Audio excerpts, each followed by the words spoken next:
Hi guys, what's up? Welcome back to my YouTube channel, or if you're new here, welcome. And first of all, here's me wishing you guys a very happy new year. I cannot believe it's 2023 already, but it's going to be an exciting one. Now, by the title of this video, I'm sure you already know we are going to be talking about New Year resolutions and how you can make sure that at the end of this year, at the end of 2023, when we come back here and speak, both of us face to face, you will have stuck through with your resolution all the way to the end. So I'm going to be sharing 5 tips for you to truly make a difference and make yourself proud this year. Alright, so I'm going to start off by speaking about what I think most of us believe is the one skill that you need to really get to the finish line when you make yourself a promise, and that is willpower. And it is a little bit of a hype because willpower is not constant, and I think all of us know this, like somewhere deep down inside, we know that in this moment, no matter how motivated we are feeling, we're likely not going to feel the same way tomorrow, or for that matter, a couple of hours later. So it's very important to, number one, realize that willpower is simply not enough to take you all the way through, and it is unlikely that relying purely on willpower is really going to get you to that goal that you've set for yourself. Now, since I work in the health and fitness industry and I am a coach, most of the examples I give you here in this video are going to be health and fitness related. So if you are someone who has set a goal for yourself within the health and fitness field, such as maybe losing weight, gaining weight, just getting consistent with training, maybe walking into the gym for the first time and actively making fitness a part of your lifestyle, whatever it is, I hope you'll find some helpful tips here. So there have been studies done that show that only 9% of people who make a New Year resolution actually fulfill it to the end of the year. That is an incredibly low number of people. What's more interesting is the fact that at the 6-month mark, 46% of people were actually still successful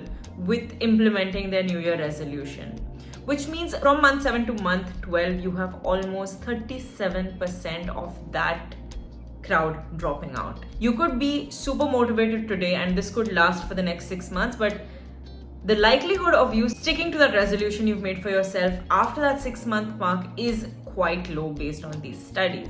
Okay, now when we talk about willpower, I want you to think about the games you used to play on your desktop as a child.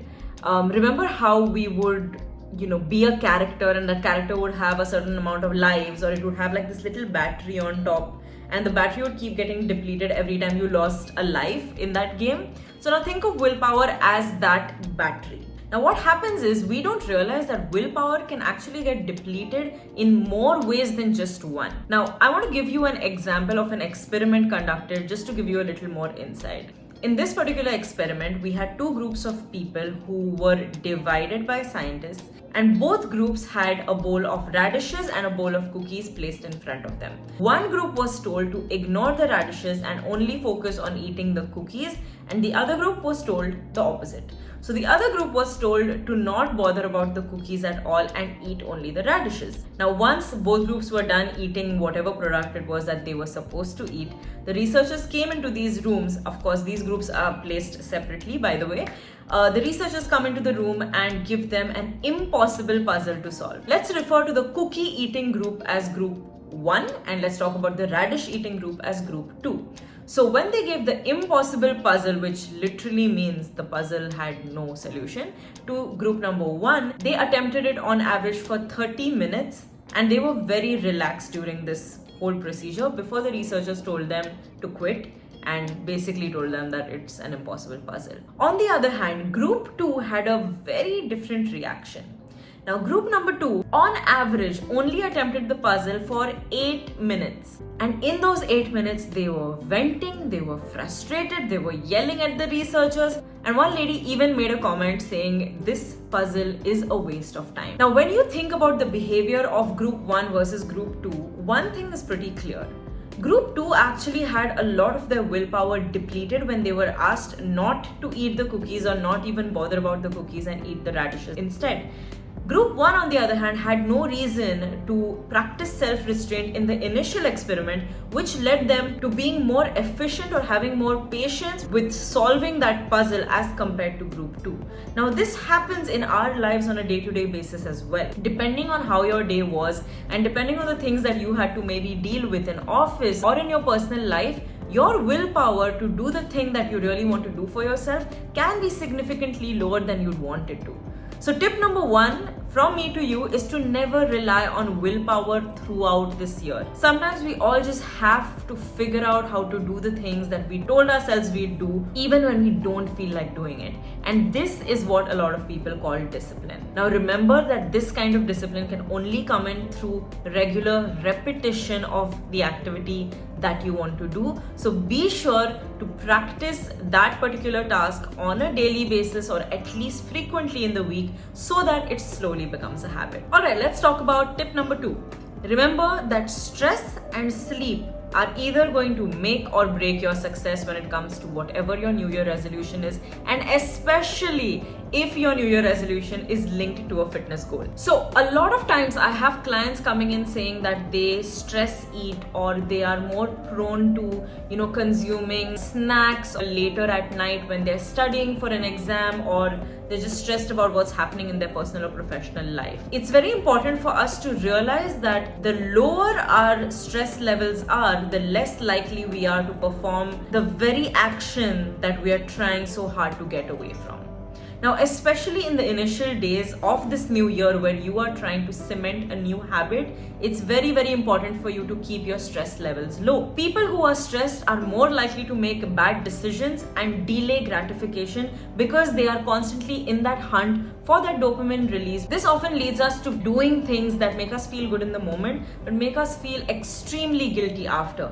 And this sort of becomes a habit loop, which is why you'll see a lot of people who struggle with binge eating kind of have this loop in which, there is a cue, there is a trigger which causes stress, which causes the action to take place, which makes them feel good in the moment and then makes them feel horrible after, which leads to stress, and then the cycle sort of repeats. So when you are trying to start a new habit, especially one that is a little bit out of your comfort zone, please be sure to try to control the amount of stress that you have in your life. Now, to add to this point, let's talk about sleep. Now, if I were to talk directly from a health and fitness point of view, remember that lack of sleep has a direct impact on your hunger hormones, which is leptin and ghrelin. Okay, so ghrelin is the hormone that makes you feel hungry and leptin is the hormone that tells you you are full.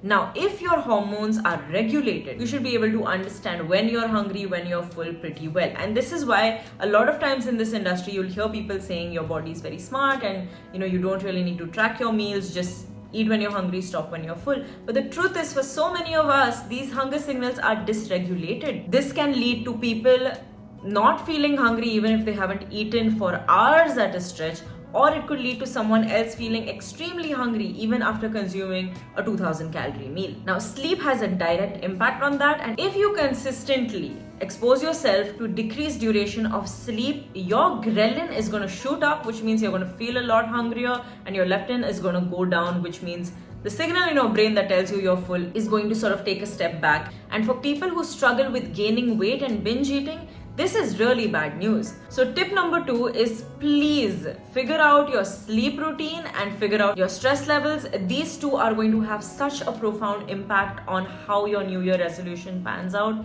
Remember that people who haven't slept much and are stressed are just generally less alert, less cheerful, and ultimately less motivated as well.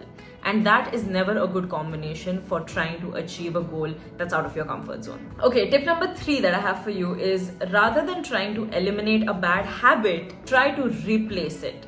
Because a lot of studies have shown that the habits that we have formed since we were young never really get destroyed.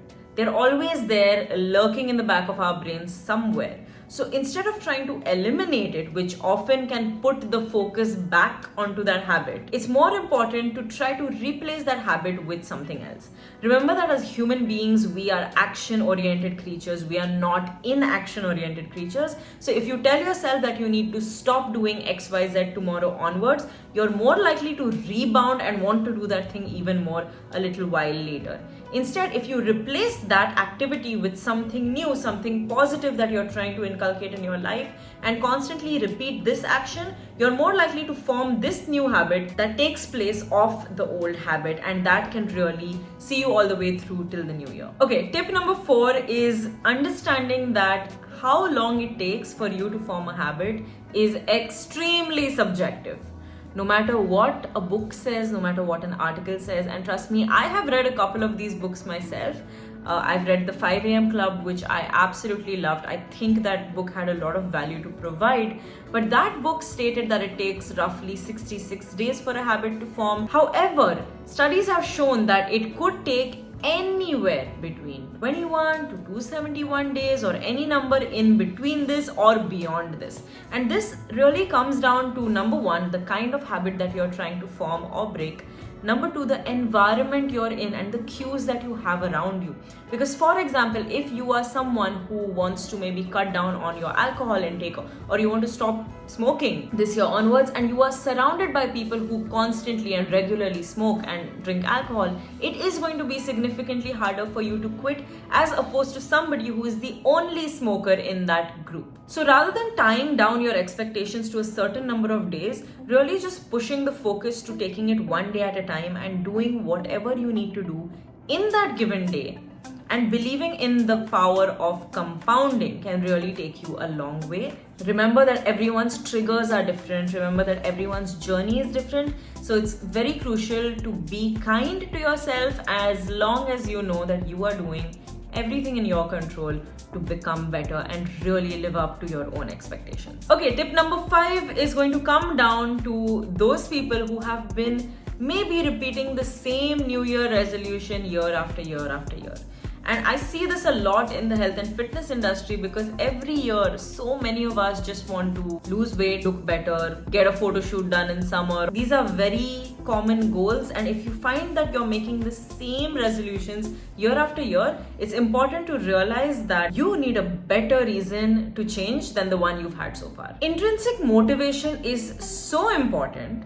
And I know that this is a word that's, been thrown around quite a bit, but if you think about it, when you have a goal such as I want to get fit so I can look better, maybe to attract a potential partner, or perhaps for my Instagram feed, these are very superficial, shallow goals, right? I'm not saying they are wrong, but are they really strong enough to keep your desire alive, especially when you have to do the things that are going to take you to that goal? And a lot of time these things are difficult, especially when it comes to nutrition. When you're out with friends and you have to make a choice between maybe a lower calorie meal versus a fried chicken burger, and you have to pick the grilled one. In that moment, it's very unlikely that you're thinking about that beach vacation at all.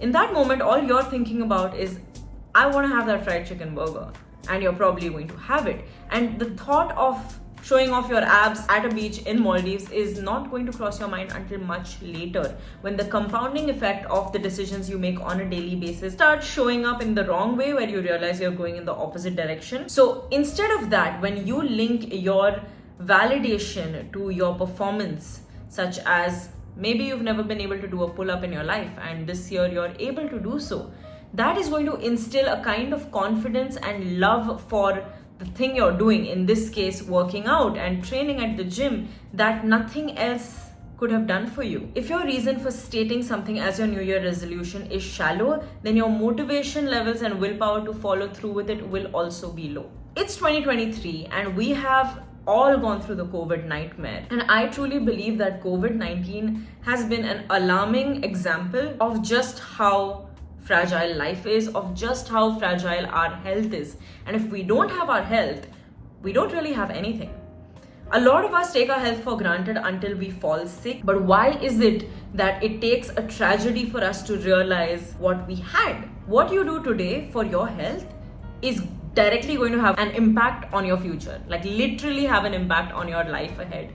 So it's very important to think these things through and come to a mature understanding of what your resolution should be, and set appropriate and practical timelines so you don't get disappointed in the process. If you have a good enough reason to really make that resolution come true, you will find a way to do it. And yes, there will be ups and downs. No path, no journey is linear. The point is to not give up. The point is, when you slip up, you come back on track. The buzz of this new year is probably going to die out in the next month, just as this video will. But keeping these 5 tips in mind, you will be able to make yourself proud at the end of 2023. I really hope that you took something back from this video and that it helped you in more ways than one. If you have tips to share with this community, I would love for you to leave them in the comments below. I'm sure I have something to learn from you guys too.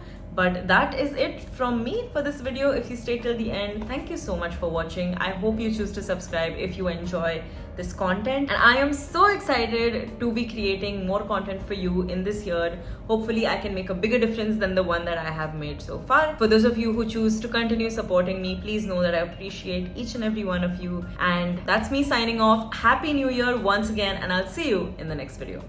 Bye.